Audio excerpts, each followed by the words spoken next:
Hey guys, what's up? So I just wanted to get on here real quick, relatively speaking, on the real quick, and I just wanted to share something that I feel like is just super profound and very encouraging, and it really just declares the truth of God and how He tells a story. David was given a promise, Joseph was given a promise, a dream, basically, which is basically it's a promise in the form of a dream, a promise in the form of a prophetic word, a promise in the form of a Samuel pouring oil over your head, saying you're going to be the king of God's people, and Abraham, you're going to inherit this land, and all these promises that we get from God, right? And I just wanted to share like how God works. And I tell you what, I'm going to take you back, because I remember when I was doing Youth with a Mission. I was in Northwest Arkansas at a YWAM campus there.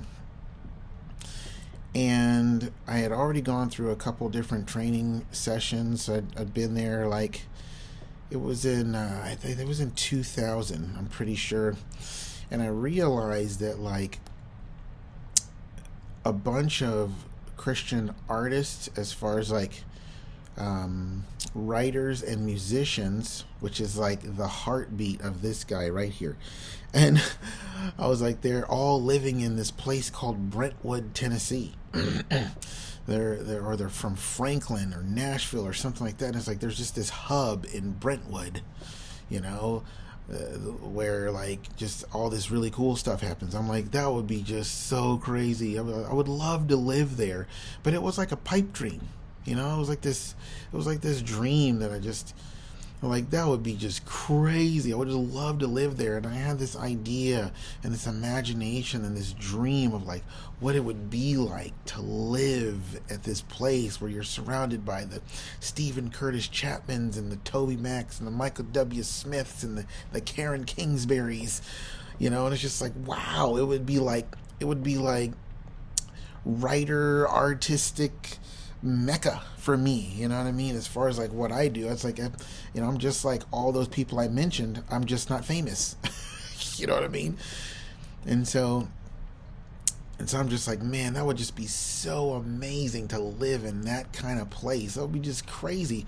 But I never in a million years was thinking yeah, I'm going to try to pursue that and check it out. I think I did there for a very, very brief amount of time just to see what are houses selling for there? And, what's it like?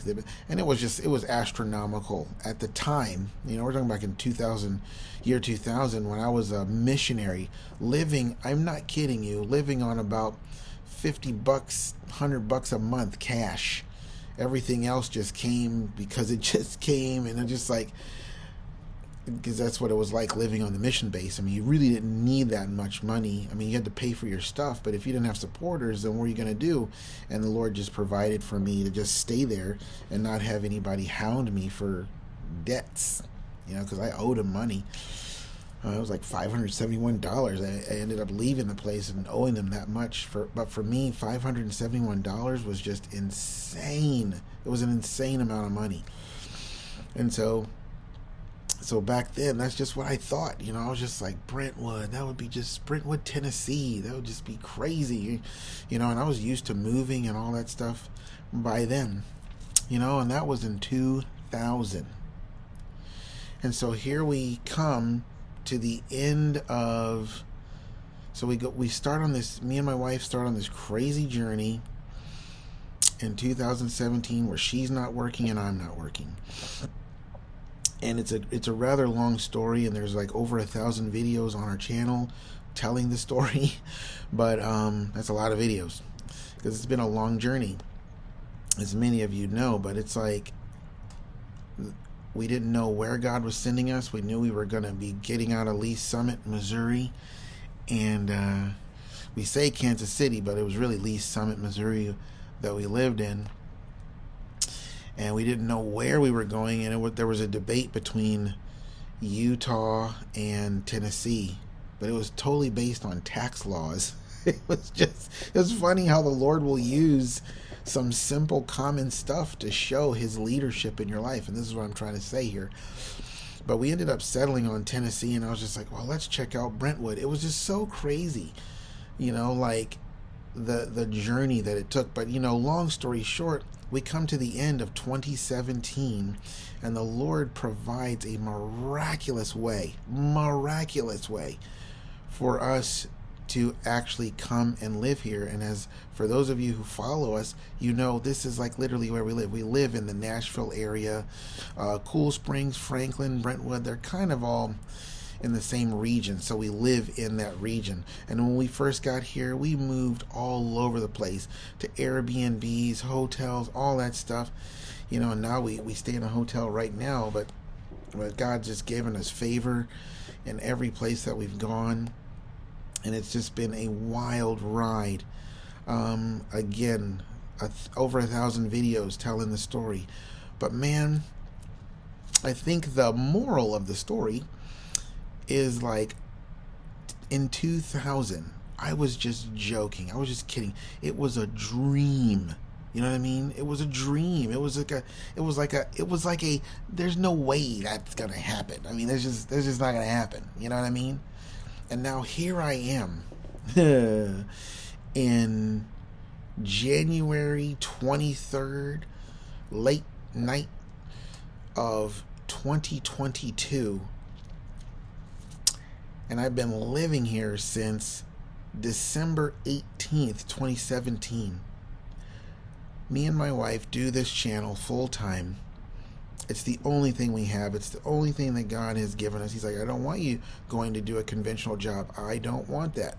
A lot of people have taken issue with that in the past, but not too many lately, because I think the Lord, not us, the Lord has proven, like, hey, I'm with these guys, and they hear from me, and they're walking with me, and they're doing what I want to do. So you can either get on their side or get out the way or something, but it's been clearly proven that God has been providing and sustaining us this whole time.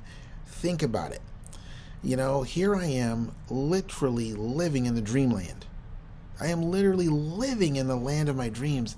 And it just hit me today, because it was like we were reading Genesis 15, and God was telling Abram, he was like, listen, I am the one who called you out of your culture and your life, and to bring you to this land, to inherit this land. And it just hit me like, oh my word.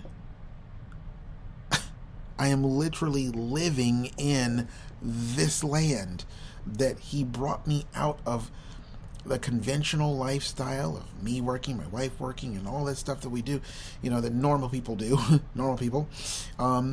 to this land, to inherit this land. And I'm like, that's crazy, because I was not exercising any faith toward coming here, and now here I am, been here, sustained by the Lord. Now, would I have done this differently? Well, of course.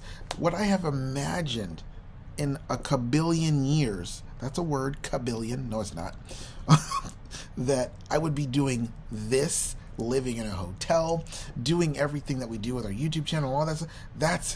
That's God's gonna do it that way for a little bit. I would have never, it wouldn't even thought to me. I didn't even know what YouTube was back in 2000. Was there a YouTube in 2000? I don't think there was. But God knew, and it was just like, so when I was just joking about, oh, Brentwood, that'd be so funny, that'd be so cool, God was like, ooh, he's touching on it. He's bringing it out. He found something. He's bringing it up. There was a time when we had been in a town called Lawrenceburg, Indiana. I was there for 11 years, but I met Michelle, and she was only there we were only there together for a couple years. And there came a time where a couple that we know that we're still super close to after about 20 years, really, they were going to move to Kansas City to go to International House of Prayer. And I knew Ihop. I was very, very well acquainted with Ihop.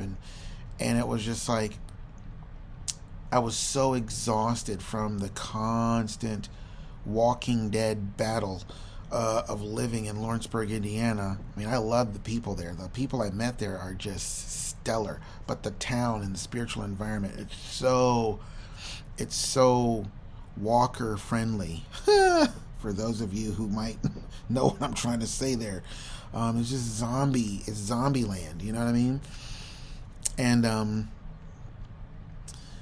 And I was just so exhausted from battles, lots of victories. But even with a victory after a battle, it can be still. You can be exhausted. I'm just ready to go. And friends of ours are going to Ihop, and the wife, she says, you know what, Devin, I think God's calling you guys to go with us. And I was like, yeah, right. That would be way too mega awesome. And so, yeah, that's definitely not the Lord's will. He wants us to sit in the ditch, in the trench, and suffer. Yeah, that's not going to happen.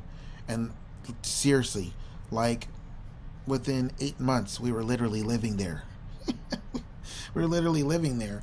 Now, at that time, when we got jobs and we, all that stuff, that's what the Lord had for us then. And we did what we did, but it was like we were literally there. I was joking. See, I was joking about living in Brentwood. And now here I am, like literally miles away from the border of Brentwood. And I've literally been living here, sustained by the hand of God. We went to Ihop all those years, for 4 years. I think it was about 3 years, because the Lord called us out of that as well during this 2017 journey that He started.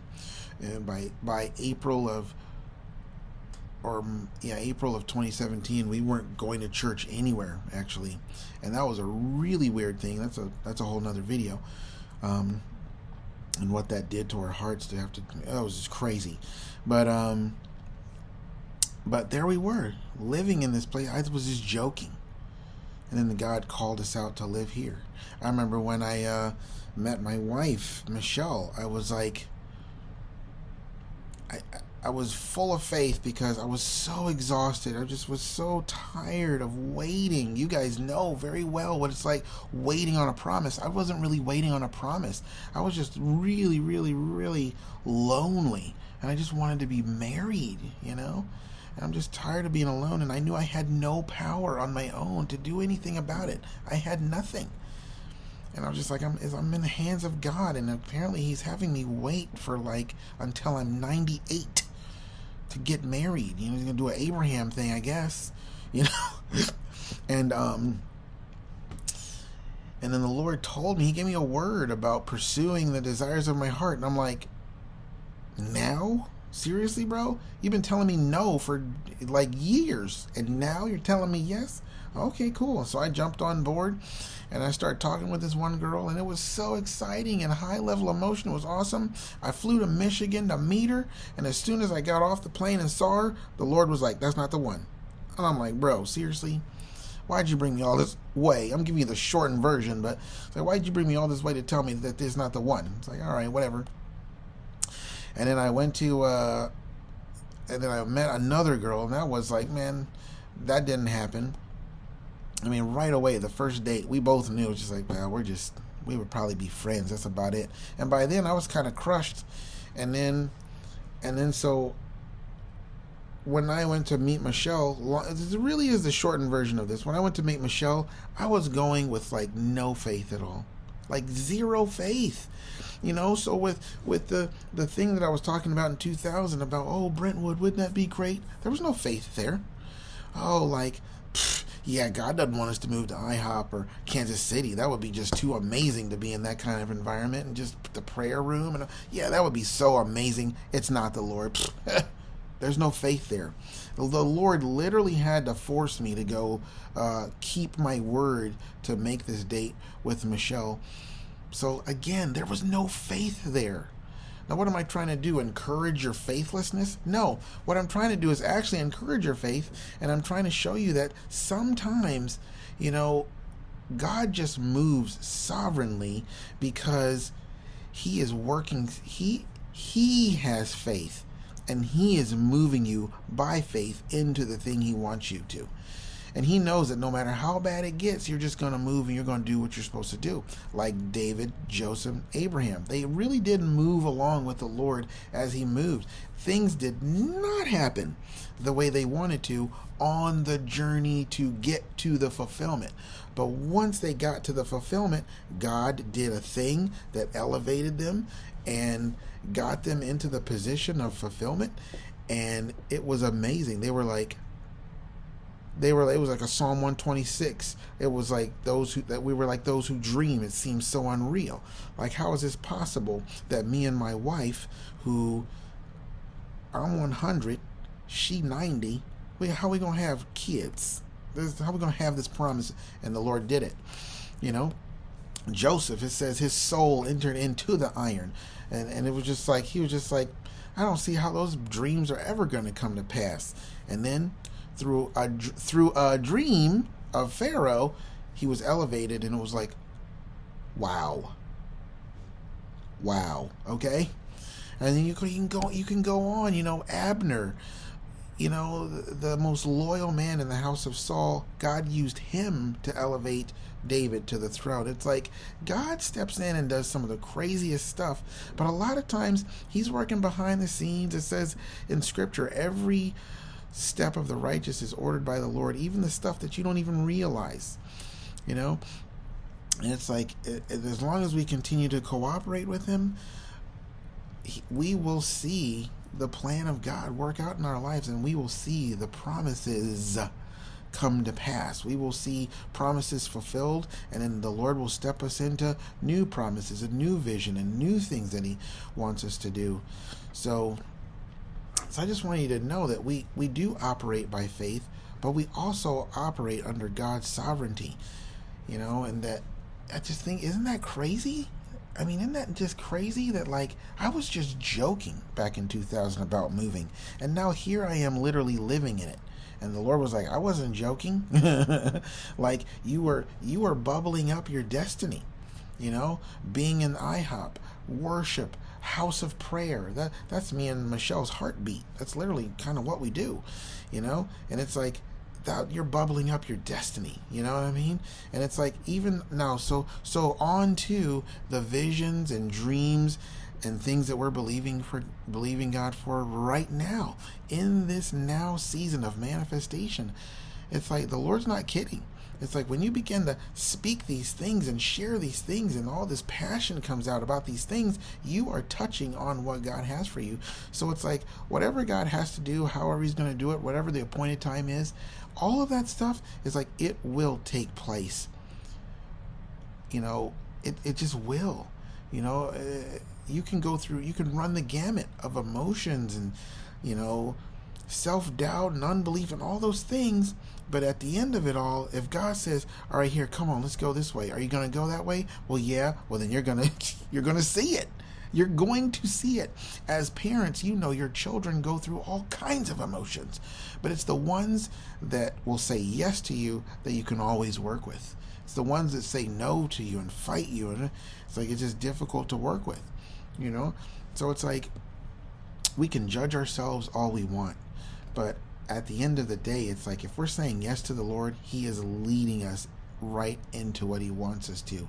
It may not look like it's like you want it to look. It may not look like you want it to look for a very long time, but eventually that promise comes to pass. The desire is fulfilled. The tree of life bears fruit, and others eat from it, and they share in your testimony. They see you in your testimony. They see you in your prosperity. They just see you, and they can glorify God, you know?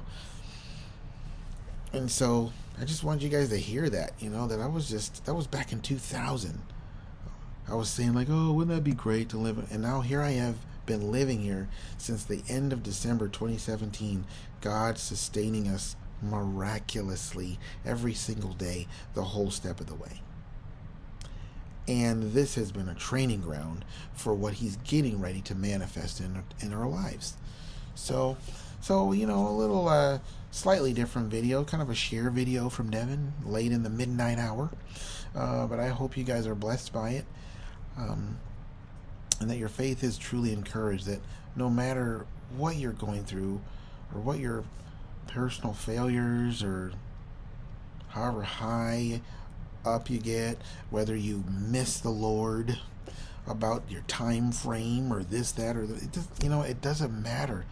Are you saying yes to the Lord? Well, then you're in God's will, and He's going to take you where He wants to take you. He said, hey, Joseph, come on up.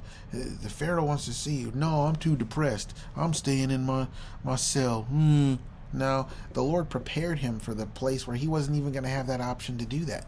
So it's like you're going to see the victory of God in your life. I just decree victory over anyone who wants to receive that word. I just decree victory over your life right now, that Jesus himself is decreeing victory over your life. He's always leading us into triumph. So I can confidently say, even by the Spirit, that God is decreeing victory over your life to receive. So believe and receive and go on to achieve. See what I did there? Sound like an after-school special. Believe, receive, achieve. Anyway, so this is what happens when it's super late at night and I start getting on the videos. But I hope you guys were really encouraged by that. And we're going to be filming Act 2, Scene 41 next. And man, you're going to love that one, I hope. So until the next time we see you guys, be blessed, and we'll see you later.